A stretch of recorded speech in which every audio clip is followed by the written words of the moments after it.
Hong Kong has produced some truly mind blowing historical films that explore not just the past, but the philosophy of honor, power, and betrayal. Directors like Peter Chan and John Woo brought to life sagas about ancient warriors, political intrigue, and battles that shaped empires. Films like Radcliffe are not just about swords, they're about strategy, sacrifice, and morality. So, Radcliffe is not just a war film, it's a cinematic chessboard. The Battle of Radcliffe, around 208 Common Era, was a famous real life fight during China's Three Kingdoms era. In John Woo's version, it's shown as a clever and intricate game of wits between two brilliant leaders called Zhuge Liang and Zhou Yu, who joined forces to outsmart their common enemy, the powerful warlord Cao Cao. What makes the film fascinating from a strategic perspective is the emphasis on asymmetrical warfare.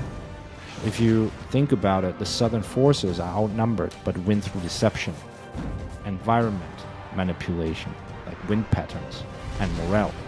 Zhuge Liang's use of Sun Tzu-style tactics, such as winning without fighting, leveraging the terrain, turning your enemy's strengths into a weakness.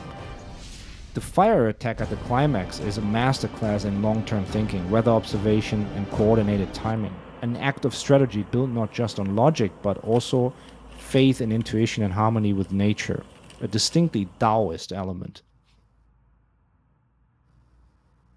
Zhuge Liang is portrayed almost like a sage, a man who wins through clarity of mind, empathy, and calmness, never through brute force. His character reflects Confucian virtues like loyalty and righteousness, and Taoist flow, like non-resistance and balance. One of the scenes that I found very interesting was the use of the borrowing arrows with the straw boat strategy scene. It's a brilliant moment that captures Sun Tzu-style strategic genius, winning without direct confrontation, using the enemy's strengths against them. It's also a metaphor for patience, timing, and psychological insight. In the Three Kingdoms period, Zhuge Liang's strategy of using straw boats to collect arrows during the Battle of Chirbi or Red Cliffs isn't about directly confronting the enemy. Instead, it shows more of an indirect approach, leveraging the strengths of the enemy's army, the arrows, against them. So the enemy, led by Cao Cao, had a powerful fleet of ships, equipped with archers. These archers were their strengths, and their ability to shoot arrows was a significant tactical advantage in battle. Instead of engaging in a direct combat with Cao Cao's army, which was numerically superior, Zhuge Liang used a clever ploy. He arranged for a fleet of boats covered in straw man to be floated toward the enemy's fleet on a foggy night. So the enemy, seeing the boats, believed they were under attack, and they fired volleys of arrows at them, effectively donating arrows.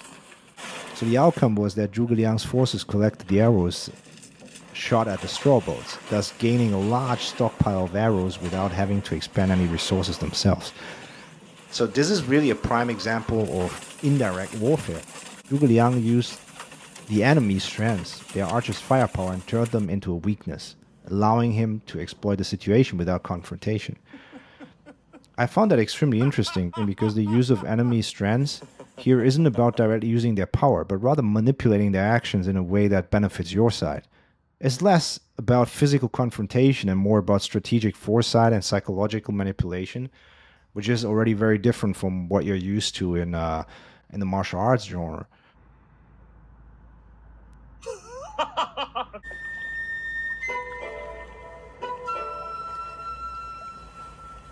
Peter Chan's The Warlords is more focused on the morality of power and betrayal. It's set during the Taiping Rebellion in the 1860s China. It's basically a brutal look at power dynamics. Unlike the elegant tactics in Radcliffe, this film shows the ugliness of ambition and realpolitik. General Peng, which is interpreted by Jet Li, he uses calculated alliances and bloody sacrifices, not out of honor, but to maintain control and fulfill his idea of peace through authoritarian stability, basically. Right? I think one of the key scenes is really the one where General Peng orders the massacre of surrendered soldiers after a victory. This is a deeply disturbing moment in the film that forces the audience to confront the moral collapse that power and ambition can bring. It's kind of echoing classic Chinese debates on utilitarianism versus Confucian ethics. Does the end justify the means? What happens when ideals collapse under the weight of necessity? Is betrayal always immoral, or is it sometimes a cost of leadership? By the end, you're left with a question, right, on whether Pang was a visionary or a monster. Films like Redcliffe or The Warlords reflect how Hong Kong historical epics transcend action. Both show that strategy is not only a matter of tactics, it's a matter of what kind of person or society we choose to be when the world falls apart. 就在这里，杀了4000个穷人，知道吗？不是穷人，谁会去打仗？小顺子、小五子、小七子，哪个不是穷人？但他们是兵，是兵就会死。